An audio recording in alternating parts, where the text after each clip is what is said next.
sinto amor quando a saudade aperta.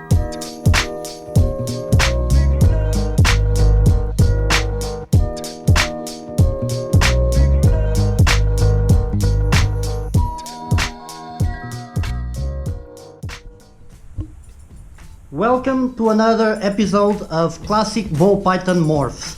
Today I'm going to show you my spiderweb Mojave. Kevin McCurley at Nerd is responsible for the spiderweb morph in 1999, and the Snake Keeper is responsible for the Mojave morph in 2000. The combination of these two morphs came to be in 2004 by Renaissance Reptiles, as I said, in 2004. On another side note, just a little bit of the history of the spiderweb morph. She was got by Lindy Johnson, and you can hear this story on the Bullshit podcast on the first season. They were looking for this other very awesome snake, and they couldn't find it. And a couple years later, a friend of Lindy Johnson, the founder of Freedom Breeder, he got a hold of the guy that had it. He wanted to go on a honeymoon or something, so he wanted to sell the snake and cash in the money. So Lindy got it, and it was actually his son that named the morph the spider web. That's right. The web part of the name, it just fell. We call it spiders, but it was originally spider web. And Lindy Johnson, he took it to I believe the Orlando show at the time, if I'm not mistaken, not Daytona, it was still Orlando. And they had it not on display on the Freedom Breeder table, but under, just hidden away. And that's when Sean Bradley first got the chance to look at it. Then they sell the spider to Kevin McCurley at Nerd, and Kevin bred the spider, and it was the craze of the ball python at those times, and everybody wanted spiders. It was awesome because it was a different pattern, the colors and the patterns, it was like nothing they had ever seen. So I believe they were going for like $25,000 or something.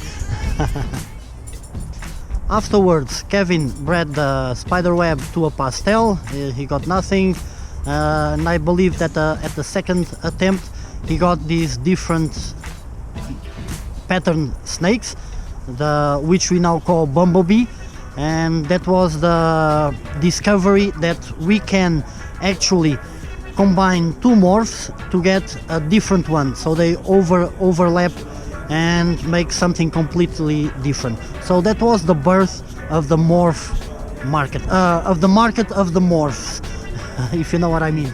So Kevin was, it was his ticket to way up there with the big breeders that we know nowadays, and everybody was astounded with the bumblebee. What is this? How did you make this? This is awesome. So that's the story of the spider. I don't want to get into controversies. I don't think the head wobble has anything to be controversial. That's my opinion. And let's go to check my Spymo. Just a quick aside, you will notice in the following images that my spider Mojave is not that pretty. She is very brownish in color, although she presents the same pattern as these ones here on World of Ball Pythons. I believe that I bought the snake for the morphs and I didn't buy it with my eyes. She is not the most prettiest example. Alright, so here she is, my Spymo, aka Spider Mojave. She is, as I said, not the most good looking, not the most beautiful one out there, but I still like her. And now she has these awesome colors because she is on the stage of the glow before they go.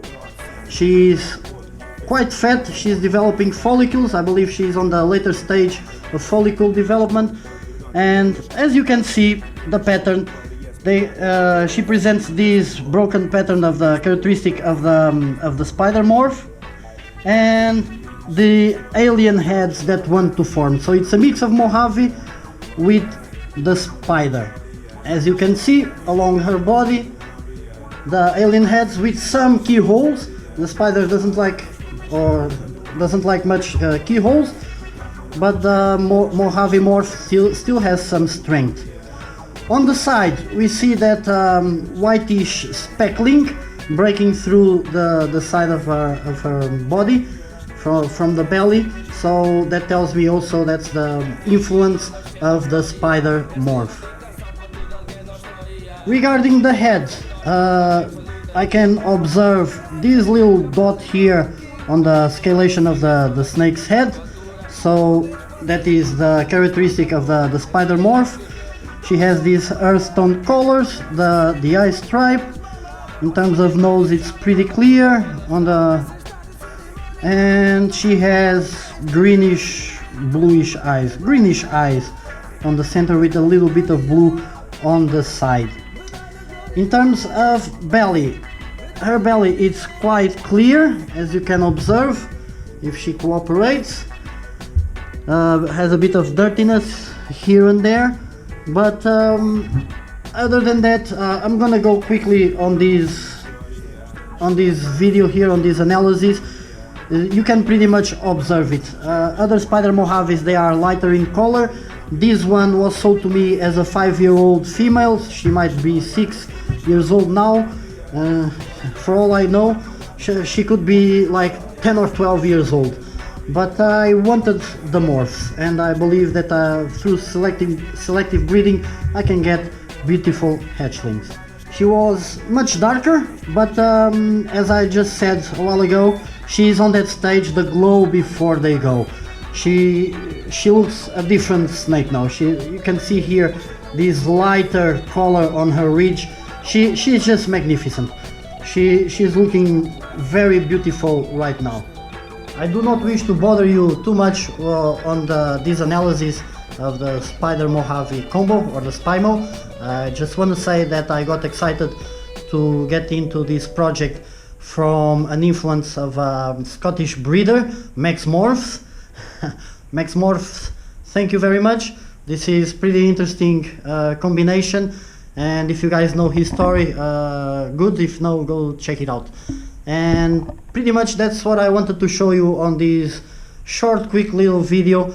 My SPIMO, the Spider Web Mojave combo.